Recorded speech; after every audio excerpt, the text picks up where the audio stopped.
ஸ்ரீவைகுண்டம் அருகே 17 வயது பள்ளி மாணவனை வெட்டியிருக்காங்க. இதெல்லாமே நடக்கிறது திமுகவுடைய ஆட்சி காலத்துல தான். இந்த கூட்டணி பிரச்சனையை நீங்களே விமர்சனம் பண்ணும்பொழுது மக்களுக்கு என்னடா நீங்க தான் கூட்டணியில் இருக்கீங்க, நீங்களே விமர்சனம் பண்ணுறீங்களா, அப்ப எதுக்கு கூட்டணியில் இருக்கிறீங்க கேட்க மாட்டாங்களா? இந்த ஆட்சி வந்ததுக்கு பிறகு எங்கள் மக்கள் மகிழ்ச்சியாக வாழ்வார்கள் என்று நாங்கள் நம்பினோம். தொடர்ந்து குறிப்பிட்ட காலமாக எங்க பார்த்தாலும் தலித் இளைஞர்கள் படுகொலை செய்யப்படுகிறார். ஒன்றா இரண்டா? அதான் நான் பேசுகிறேன். ஒரு இளைஞர் சேர்ந்த முறையில் இந்த போல கருத்து மட்டும் சொல்லி இருக்கிறேன். சரி, அதுதான் இங்கே பிரச்சனை. ஒரு புல்லட்டை வாங்கி டொப்பு புல்லட்டை ஓட்டுறேன், ஒரு வீட்டை சொந்தமாக கட்டுறேன், நல்லா படிக்கிறேன், புதிய புல்லட் வாங்கியிருக்கிறேன், வாங்கினதுமே அவனை கையை வெட்டி விட்டாங்க. பாருங்க, நல்லா யோசித்து பாருங்க. மாணவர் இவன் என்ன பண்றேன், அந்த பையன் நல்லா கபடியில் சிறப்பாக விளையாண்டுருக்கிறேன். விளையாண்டதுமே இவன் கையை வெட்டி இன்னைக்கு ரொம்ப கிரிட்டிக்கலான ஒரு பொசிஷன் இருக்குது அவனுடைய உடல்நிலையை. சினிமாவே சொல்லுவோம், அப்பதான் எல்லாம் புரியும். தமிழக முதல்வர் தளபதி ஸ்டாலின் அவர்கள் ஒரே ரத்தம் என்ற ஒரு படத்தை அந்த காலத்தில் எடுத்தாரு. அதுல ஒரு தலித் இளைஞராகவே நடிச்சிருப்பாரு. வண்டியில போயிட்டு போய் வண்டியை கவுத்து விட்டுருவாங்க. அப்ப அந்த வழியெல்லாம் உணர்ந்தவர்கள் தானே. அப்ப இந்த விஷயத்தை தலையிடணுமா இல்லையா? ஜாதி வரிய விஷவசு மாதிரி போட்டு இந்த சமுதாயத்தை கெடுத்து வச்சிருக்கிறது சாஸ்திரங்களும் சம்பிரதாயங்களும் தான். அவர் அன்பு பிள்ளை இப்ப ஒரு படம் எடுத்தாரு, மாமன்னன். என்ன நடிச்சாரு?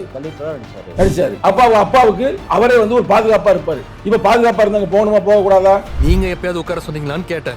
என்னடா புதுசா டிராமா பண்ற? இந்த பக்கத்து இப்ப வர்றாரு, நான் தாண்டா அடுத்துன்னு பரப்பிட்டு வர்றாரு. யாரு? விஜய்.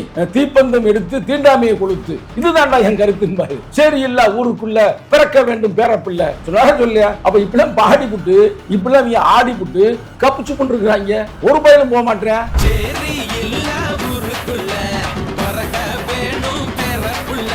ஏன் இவங்களுக்கு புத்தி வரல? ஒரு மாணவன் தனது அரசாட்சியில் இப்படி நடந்து போச்சு. அப்ப அந்த மாணவனுக்கு என்ன பாதிப்புன்னு சரி, முதல்வர் கூட கொஞ்சம் வயசு முதிர்ந்தவர், கொஞ்சம் அதிக வேலை இருக்கு. அந்த கல்வித்துறை அமைச்சர்னா ஒரு இளைஞர் தானே, நேரையா அங்க போகல? அவர் கூட ஒரு இதில் நடிச்சிருக்கிறாரு, டிவி நாடகத்துல. பாத்துருக்கீங்களா? நல்லா நடிக்கிறாங்க அவன். ஆனா மக்களுக்கு எவனையும் பார்க்க மாட்டாங்க. அதாவது அரசியல்ல தலித்துகளை வச்சு நீங்க சினிமா படம் எடுப்பாங்க இவருக்கு. ஆனா தலித் இளைஞர்களே கவனமாக இருங்கள்.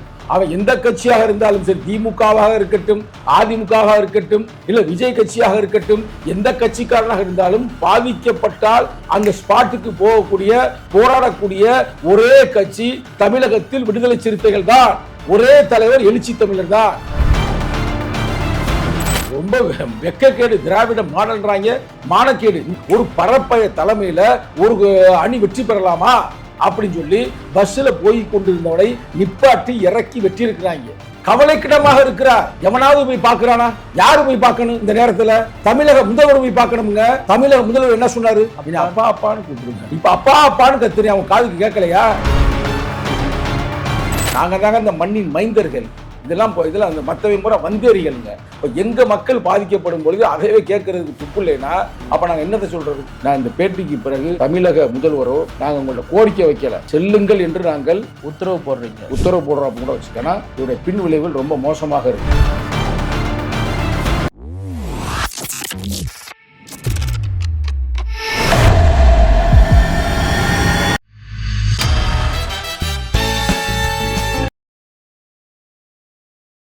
பிபிடி தமிழ் நேயர்களுக்கு வணக்கம். இன்றைய நேர்காணலில் நம்முடன் இணைந்திருப்பவர் விசிகாவின் மாநில இளைஞரணி செயலாளர் திரு சங்கத்தமிழன் அவர்கள். வணக்கம். வணக்கம். உங்களுடைய ட்விட்டரில் ஒன்று எழுதிருக்கீங்க. கபடியில் ஜெயிச்சா கைவிரலை வெட்டுறாங்க, நல்லா படித்தா வாயில் வெட்டுறாங்க, புல்லட் ஓட்டினா கையை வெட்டுறாங்க, கோயிலுக்குள் நுழைஞ்சு ஆளை வச்சு அடிக்கிறாங்க, காசு பணம் சம்பாதிச்சா தண்ணியில் மலங்க அடிக்கிறாங்க, இதெல்லாம் தட்டி கேட்டால் கூட்டணி பிரச்சனைன்றாங்க, திருப்பி அடித்தா வன்முறைன்றாங்க, நாங்கள் என்ன தான் செய்கிறது, நாளெல்லாம் எங்கள் சேரி மட்டுமே எரியுது, விழுந்த பலிகளை கணக்கெடுப்பும், விடுதலை போரில் கடனை அடைப்போம்னு சொல்லிட்டு எழுதிருக்கீங்க. இப்போ இந்த சம்பவத்தில் நீங்கள் ஆட் பண்ணிருக்கக்கூடிய அந்த புகைப்படம் ஸ்ரீவைகுண்டம் அருகே 17 வயது பள்ளி மாணவனை வெட்டியிருக்காங்க. 3 பேர் சேர்ந்து வெட்டியிருக்காங்க. கிட்டத்தட்ட அவங்களுமே ஒரு 18 வயது கீழே இருக்கிறவங்க தான் ஒருத்தரை தவிர அப்படின்னு சொல்லப்படுது. இதெல்லாமே நடக்கிறது திமுகவுடைய ஆட்சி காலத்தில் தான். திமுகவுடைய ஆட்சி இங்கே இருக்கிறதுக்கு முக்கியமான காரணம் விசிகா. இந்த கூட்டணி பிரச்சனையை நீங்களே விமர்சனம் பண்ணும்பொழுது மக்களுக்கு என்னடா நீங்க தான் கூட்டணியில் இருக்கீங்க, நீங்களே விமர்சனம் பண்ணுறீங்களா, அப்போ எதுக்கு கூட்டணியில் இருக்கிறீங்க கேட்க மாட்டாங்களா? அதாவது வெறும் திராவிட முன்னேற்ற கழக ஆட்சியில் மட்டும் இப்படி நடக்கிறது என்று நம்ம சொல்ல முடியாது.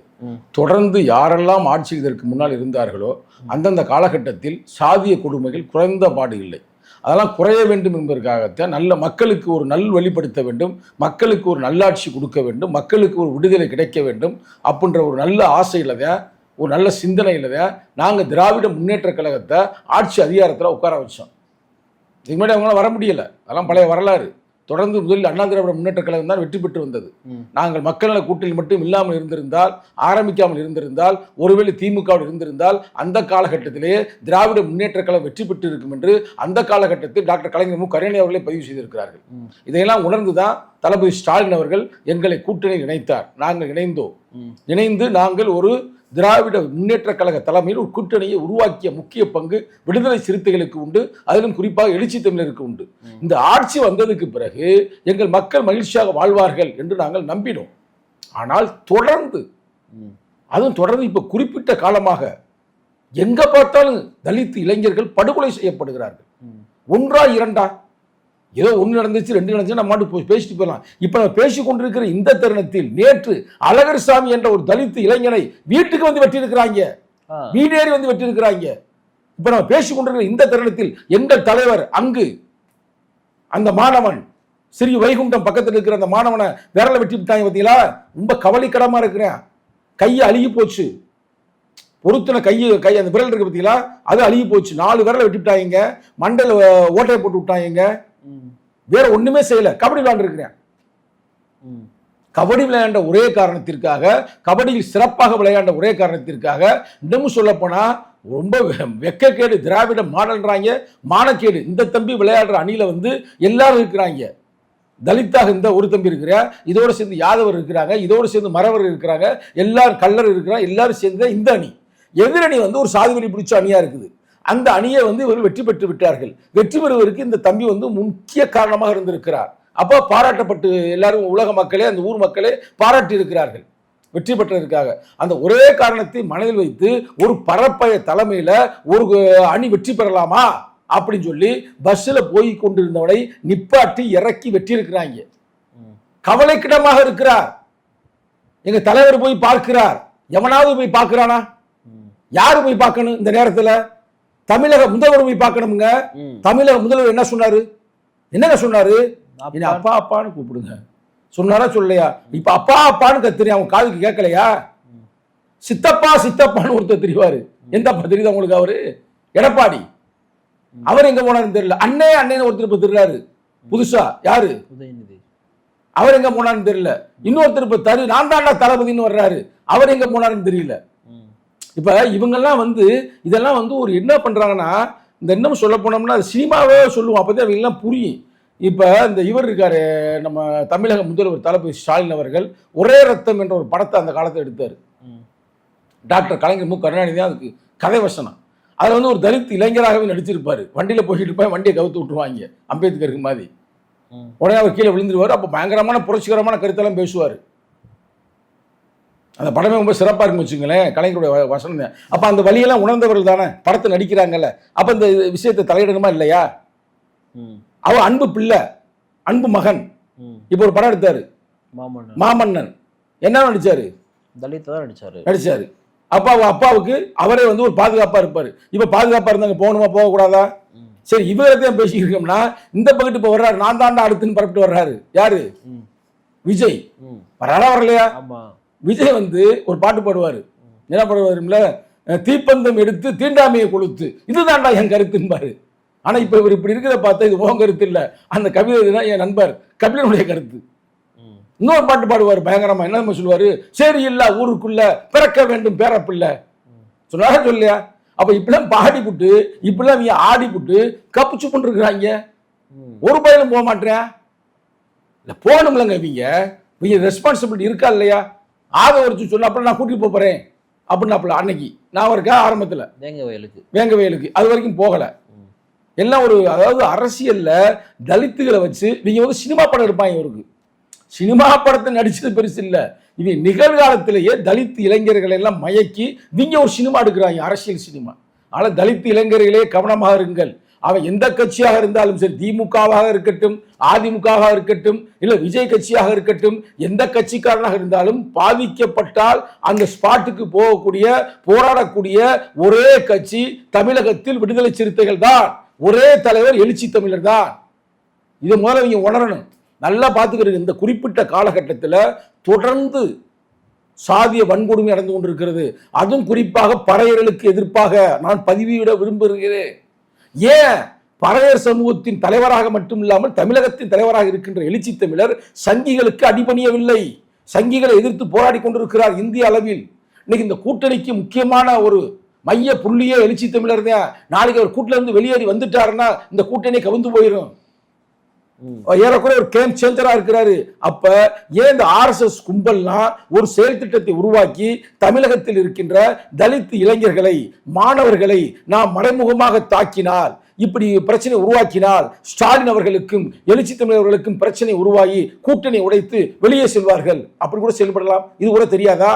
தமிழக முதல்வர் எங்களை மாதிரி சாதாரண ஆட்களுக்கே எங்களுக்கு இந்த எண்ணம் வரும் பொழுது தமிழக முதல்வர் ஒரே ரத்தம் என்ற படத்தில் வசனம் பேசின தமிழக முதல்வர் இதை கவனமா கையாண்டு அது உள்ள என்னென்ன பிரச்சனை இருக்குன்னு பார்த்து, ஏன் எங்க தலைவர் போறாரு, நேரம் போக வேண்டியதானே, ஸ்பாட்டுக்கு போக வேண்டியதானே, திராவிட மாடல்னு சொல்றோம்ல, எல்லாருக்கும் எல்லான்னு சொல்றோம்ல.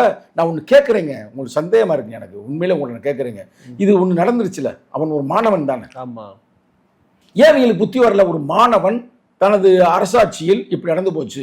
அப்போ அந்த மாணவனுக்கு என்ன பாதிப்புன்னு, சரி முதல்வர் கூட கொஞ்சம் வயசு முதிர்ந்தவர், கொஞ்சம் அதிக வேலை இருக்குங்க, அந்த கல்வித்துறை அமைச்சர்னா ஒரு இளைஞர் தானே, நேரம் அங்கே போகல, ஏன் போகல பிரதர்? இதுக்கு நீங்க பதில் சொல்லுங்க. நீங்க இப்ப என்ன கேள்வி கேட்கறீங்க, போல கேள்வி கேட்டீங்களா? போயிருக்கணும் தானே, அவரு இருக்காரு, அவர் கூட ஒரு இதில் நடிச்சிருக்கிறாரு, நாடகத்துல டிவி நாடகத்துல பாத்துருக்கீங்களா?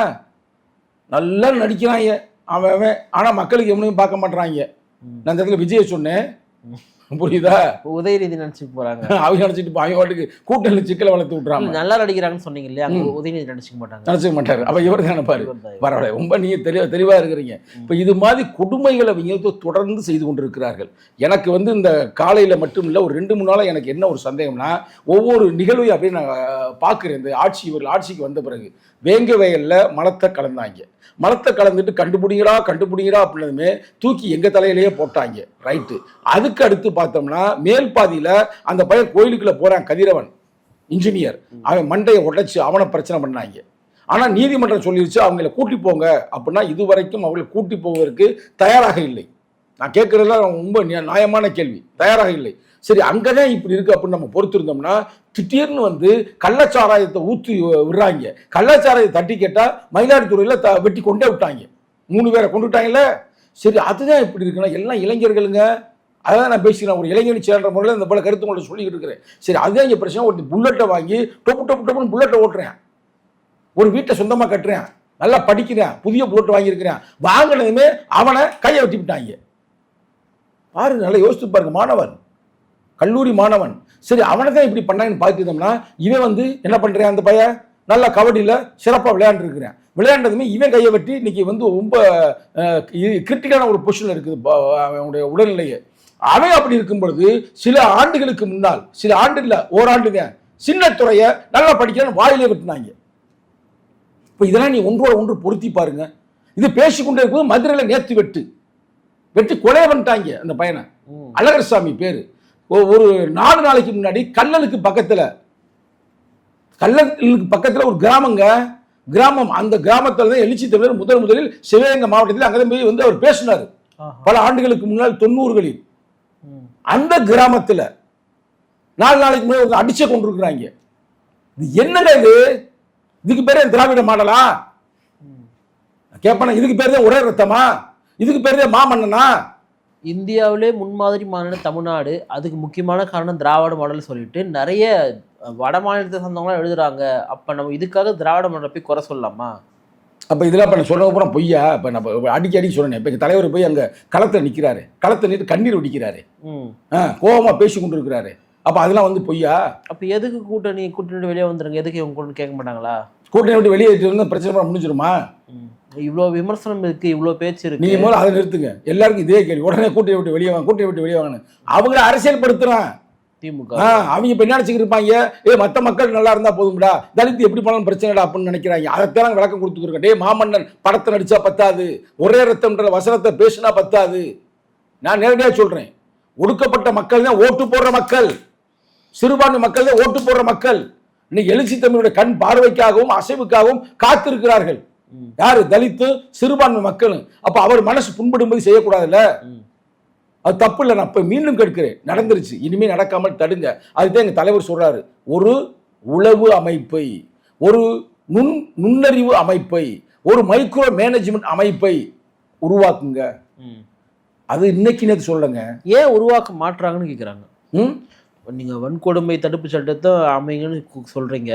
இது எல்லாம் ஆணவ படுகொலையை நீங்க வந்து சட்டமன்றத்தில் நிறைவேற்றுன்னு சொல்லியாச்சு, பண்ணல, நீங்க நிறைவேற்றல. ரைட்டா? இந்த விஷயத்துக்கு வர்றேன். இதெல்லாம் உங்களுக்கு தெரியாது, நெறியாளுக்கு நான் சொல்றேன். கரெக்டா 3 ஆண்டுகளுக்கு முன்னால் எங்கள் தலைவர் கொளத்தூர் தொகுதியில் தளபதி ஸ்டாலினுடைய தொகுதியில் உட்கார்ந்து சொன்னாரு, இங்க வந்து சாதி பிரச்சனை நிறைய உருவாக்கிட்டு இருக்கு. கொளத்தூர் மட்டுமல்ல, தமிழகத்தில் உருவாகி கொண்டிருக்கிறது. ஆகையால் அதை தடுப்பதற்கு, முன்னுணர்ந்து தடுப்பதற்கு ஒரு நுண்ணறிவு பிரிவை, ஒரு இன்டெலிஜென்ஸ் விங்கை உருவாக்குங்கள் அப்படின்னு எங்க தலைவர் சேகர் பாபு என்ற அறநிலைத்துறை அமைச்சர் பக்கத்தில் உட்கார வச்சுட்டு சொன்னார். டாஸ்மார்க்ல வருமானம் கம்மியாயிட்டு இருக்குது, அதை எப்படி அதிகப்படுத்த சொல்லிட்டு குழுக்கள் போட்டுங்கிறாங்க. அதை விட்டு இதுவா போடுவாங்க. நீங்க நக்கல் பண்றீங்க, நான் மனசு உடனே நக்கல் பண்றேன். மனசு உடனே டாஸ்மார்க் குழு போறாங்க. எங்க சமுதாயத்தில் ஒரு மாபெரும் ஒரு புரட்சியாளராக நிகழ்காலத்தில் வாழ்ந்த யாரு ஆம்ஸ்ட்ராங் அவர்களை கொலை செய்து விட்டார்கள். அந்த கொலையை வந்து இப்ப இழுத்து மூடிட்டாங்க. தலித்து மக்களுக்கு தலைவனுக்கும் பாதுகாப்பு இல்ல, தொண்டனுக்கும் பாதுகாப்பு இல்ல, பொதுமக்களுக்கும் பாதுகாப்பு இல்ல. அந்த வழியில பேசிட்டு நீங்க நக்கல் பண்ற மாதிரி கேள்வி கேட்கறீங்களா? நீங்க டாஸ்மார்க்ல விற்பனையை அதிகரிக்குன்னு சொல்லிட்டு குழு போட்டிருக்காங்களா இல்லையா? அந்த டாஸ்மார்க்னாலதான் இப்ப இவ்வளவு பிரச்சனை. இந்த எல்லா கொலைகளுக்கும் மைய புள்ளியே டாஸ்மார்க். டாஸ்மார்க்கு இழுத்து மூடு அப்படின்னு நாங்கள் போராடினோம், மாநாடு நடத்தினோம். இவர்கள் செவிசாய்க்கவில்லை. நான் வருஷப்படுத்தட்டுமா? ஒன்று, சட்டமன்றத்தில் நிறைவேற்றுங்கள். எதை நிறைவேற்றணும்? அதாவது ஆணவ படுகொலை, அது நிறைவேற்றலை.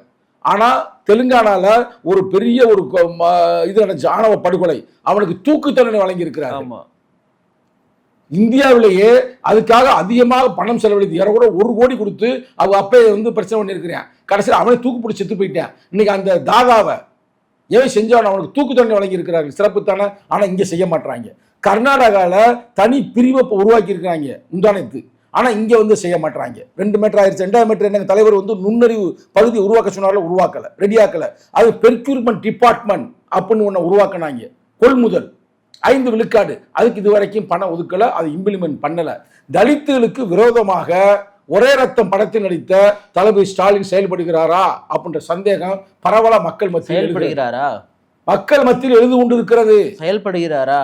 அதனால இல்ல அப்படின்றது உண்மை என்றால் நீங்கள் தயவு செய்து வேற ஒன்றும் செய்ய வேணாம், நேர ஸ்பாட்டுக்கு அங்க போங்க. அங்க போய் என்ன பிரச்சனைன்னு பாருங்க. அப்பதான் சாதி வெறியர்லாம் அடங்குவாங்க. சாதி வெறியர்களும் மத வெறியர்களும் ஒன்று சேர்ந்துக்கிட்டு உங்க ஆட்சியை கவுக்க வேண்டும் என்பதற்காக, வருங்காலத்தில் நீ ஜெயிக்க கூடாது என்பதற்காக தொடர்ந்து சதி பண்றாங்க. அதுக்கு எடுத்துக்காட்டு திருப்பரம் கொன்றத்துல வந்து அவன் சாதி வெறியன் பூரா 144 இருக்கும்போது மத வெறியெல்லாம் ஒன்று சேர்ந்தேன். ஆனா நாங்க சமூக நல்லிணக்க பேரணி நடத்துவதற்கு எங்க தலைவர் சென்றார். அது நடத்துவதற்கு அவர்கள் அனுமதி வழங்கவில்லை. என்ன காரணம் சொல்றாங்க? ஏன் அனுமதி கொடுக்க நாங்க அதெல்லாம் கொடுக்க முடியாது. அத என்ன காரணம் சொல்றாங்க? ஐயோ பெரிய நீலாம் பண்ணீங்கன்னா பிரச்சனை ஆயிரும். இத என்ன சொல்றாங்க? அதுதான் நீ அங்க போய் கேளுங்க என்ன சொல்றாங்க. நீங்க ஒரு கொடுத்தீங்கன்னா அதுக்கு ஒரு ப்ராப்பரா பதில் சொல்லுவாங்களா? அனுமதி ஏன் கொடுக்க மாட்டேன்னு சொல்லுவாங்களே, அதுக்கு என்ன காரணம் சொல்றாங்க? அதுக்கு தான் சந்தேகமா இருக்கிறது. இவர்களை இயக்குவது ஆர்எஸ்எஸ்-ஆ? ஏன்னா அவங்களுக்கு வந்து ஆதரவாக அவங்க பேரணிக்கு 1.5 hours கொடுத்துச்சு. ஆனா அதுக்குள்ள வந்து அவ்வளவு கூட்டத்தை அவங்க திரட்டி இருக்கிறாங்க. 144 போட்ட இடத்துல அங்க இருக்கிற அமைச்சர் பெருமக்கள், அங்க இருக்க IAS அதிகாரி அம்மாமார்கள் என்ன செய்யறாருன்னு தெரியவில்லை.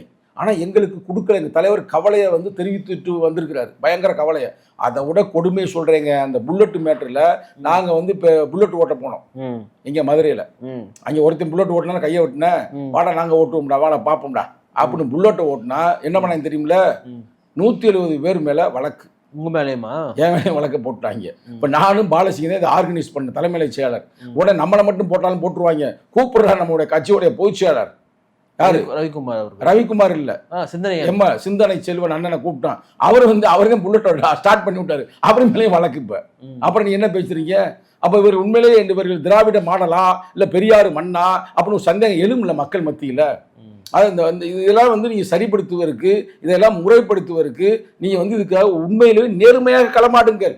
கள்ளக்குறிச்சி மேட்டரையெல்லாம் நல்ல ஞாபகம் இருக்கா? கள்ளக்குறிச்சி யாரு? ஒரு பெண்மகள். அது ஒன்றும் ஒரு பறைச்சி இல்லை, அது வந்து அகமுடையார் பெண்மகள். அந்த பெண்மகளுக்காக நாங்கள் தான் போராடின ஒரே காரணத்துல வழக்க போட்டான் எங்க மேலேயே. முதல் குற்றவாளி அந்த அம்மா யார்? அந்த பெண்மகளுடைய அம்மா. கடைசியில் வந்து மாவட்ட செயலாளர் மாவட்ட செயலர்களாக போடுறாங்க. அப்போ யோசிச்சு பாருங்க, எல்லா வழக்குகளுமே விடுதலை சிறுத்தையில் இருக்கின்ற தொண்டர்கள் மேலே போடுறாங்க. அதே நேரத்தில் தலித்துகளுக்கு எதிர்ப்பாக செயல்படுறாங்க. அப்போ தளபதி ஸ்டாலின் நல்ல மனுஷன், நேர்மையான ஆளு, திராவிட மாடல் கொள்கை உள்ள ஆளு. அப்போ உள்ள செயல்படுறாங்க அப்படின்னா அப்போ அவருக்கு தெரியாமலேயே இரண்டாம் கட்ட அமைச்சர்கள் சில பேர் செயல்படுகிறார்களா, இல்லை IAS அதிகாரிகள் IPC அதிகாரிகள் செயல்படுகிறார்களா, இவருக்கு தலைமையகம் அண்ணா அறிவாலயமா இல்லை நாக்பூரா தெரியலையே. அதுதான் எனக்கு சந்தேகமா இருக்குது. இப்ப நடக்கிற தமிழகத்தில் நடக்கின்ற ஆட்சியாளர்களை இயக்குவது ஸ்டாலினா இல்ல மோடியா? நியாயமா ஸ்டாலின் அவர்கள் தான் இயக்குறாரு. ஆனா இது மாதிரி வருது, சந்தேகம் வருது. சந்தேகத்தை நான் கேட்கிற ஒரே கேள்வி, திருப்பி டென்ஷன் ஆகாதீங்க. நான் பேசிட்டேன்னா நான் பாட்டு எதாவது விட்டுருவேன். இவங்க எவனும் போக மாட்டானே, என்னங்க காரணம்? நான் தெரியாம தான் கேட்கிறேன். ஒரு மாணவனா இல்லையா? அவன் தலித்துன்றது அப்புறம் வைங்க, அவன் ஒரு மாணவன் தானே. ஏன் அந்த மாணவனை இப்படி பள்ளிக்கூடத்துக்கு பரிசு எழுத போற, ஆங்கில பரிசு எழுத போது அவங்க அப்பா வண்டியில் ஏற்றி விட்டு போறாரு. போன கொஞ்ச நேரத்துலேயே ஃபோன் வந்து உங்கள் பையனை வெட்டிட்டான் நான். அவன் என்ன குற்றம் செய்யான்? ஒரு குற்றம் செய்யலை. கபடி விளையாண்டது தப்பா? இப்போ யார் விளையாட்டுத்துறை அமைச்சர்? யார்? நம்ம டெப்டி சிஎம். ஏன் அவரெல்லாம் அங்கே போக மாட்டாரா? அவர் தான் அப்பா கொஞ்சம் வயசானவர், பாவம். பையன் போகலாம்ல, போய் பார்க்கலாம்ல. அவரும் அண்ணன் தானே எல்லாரும் சொல்கிறாங்க. போய் உன் தம்பியை பார்க்கலாம்ல. ஏடா தம்பி ஏண்டாச்சு ஏதாராச்சுன்னு பார்க்கணும்ல. அப்போ தலித்துனா அவங்களுக்கு வந்து ரொம்ப இலக்காரமாயிருச்சா இல்லை என்னன்னு எனக்கு தெரியலைங்க. என்னால் ஒன்றும் பிடிபடலை. இல்லை நாங்களாம் வந்து சவுத் ஆப்பிரிக்காரங்களா இல்லை வெளிநாட்டிலேருந்து இங்கே வந்து பிழைக்க வந்தோமா? நாங்கள் தாங்க இந்த மண்ணின் மைந்தர்கள். இதெல்லாம் அந்த மற்றவை முறை வந்தேரிகளுங்க. நாங்கள் தான் இந்த மண்ணின் மைந்தர்கள், இந்த மண்ணுக்கு சொந்தக்காரங்க. இப்போ எங்கள் மக்கள் பாதிக்கப்படும் பொழுது அதைவே கேட்கறதுக்கு துப்பு இல்லைன்னா அப்போ நாங்கள் என்னத்தை சொல்கிறது? சொல்லுங்கள். நீங்கள் தான் சொல்லணும், கூட்டணியில் இருக்கிறீங்க. உன் மனதை உடஞ்சி பேசியிருக்கிறேன் நெறியாளர் அவர்களே. இதுக்கு மேலே நான் என்னத்தை சொல்கிறது எனக்கு ஒன்றுமே புரியலை. ஆனால் ஒன்று, எங்கள் தலைவர் இப்போ அங்கே போயிருக்கிறாரு. எதுக்காக போயிருக்கிறாரு? சிந்திய ரத்தம் வீண் போகாது, சிறுத்தை படை பின்வாங்காதுன்னு போயிருக்காரு. விழுந்த பழிகளை கணக்கில் எடுப்போம், விடுதலை பொருள் கடன் அடைப்போம்னு. இப்போ நல்லா யோசித்து பாருங்க. அந்த சின்னத்துறையை வெட்டினீங்க, அப்போ அவங்க தங்கச்சி வந்து எப்படி பேசிச்சு பார்த்தீங்களா? அன்னைமார்கள்லாம் வந்தாங்க, வெட்டினாங்க அப்படின்னு அது ஒரு கருத்தை பதிவு செய்யும். இப்போ கூட அப்பா இவரோட நாகரிகமாக சொல்கிறாரு. அந்த கள்ளமார்கள்லாம் வந்து என்னன்னு தெரியாமல் கொள்ளாமல் ஏதோ பிரச்சனையாக வெட்டிட்டாங்க. எவ்வளோ ஒரு நாகரிகமாக சொல்கிற ஒரு சமுதாயம். கொலைவெறி தாக்குதலுக்கு பிறகு கூட எவ்வளோ நாகரிகமான சொல்லாடல்களை பயன்படுத்துகிறோம். நாங்களாம் வந்து பௌத்த பரம்பரையில் வந்தவர்களுங்க. அப்போ எங்கள் மக்களை வந்து தொடர்ந்து நீ இது மாதிரி இழிவுபடுத்தி இது மாதிரி நீங்கள் நசுக்குனீங்கன்னா, அதான் சொல்லுவேன், வள்ளுவன் சொன்னதை நான் திருப்பி சொன்னேன். ஏழைகள் அழுத கண்ணீர் கூறிய வாளுக்கு சமம்னா வள்ளுவர். அப்போ ஒடுக்கப்பட்ட மக்கள், ஆண்கள் பெண்கள் அழுகின்ற கண்ணீர் எங்கே போய் சேரும்? என்ன ஆகும்? அதனால் கவனமாக நான் சொல்லுகிறேன், மீண்டும் சொல்லுகிறேன். நான் இந்த பேட்டிக்கு பிறகு நாங்கள் டெலிகாஸ்ட் பண்ண பிறகு தமிழக முதல்வரோ இல்லை தமிழக துணை முதல்வரோ இல்லை கல்வித்துறை அமைச்சரோ நேரடியாக அங்கே செல்லுங்கள்னு நாங்கள் உங்கள்ட்ட கோரிக்கை வைக்கலை. செல்லுங்கள் என்று நாங்கள் உத்தரவு போடுறோம். அப்போ கூட வச்சுக்கிறோம். ஏன்னா இதோடைய பின் விளைவுகள் ரொம்ப மோசமாக இருக்கும்.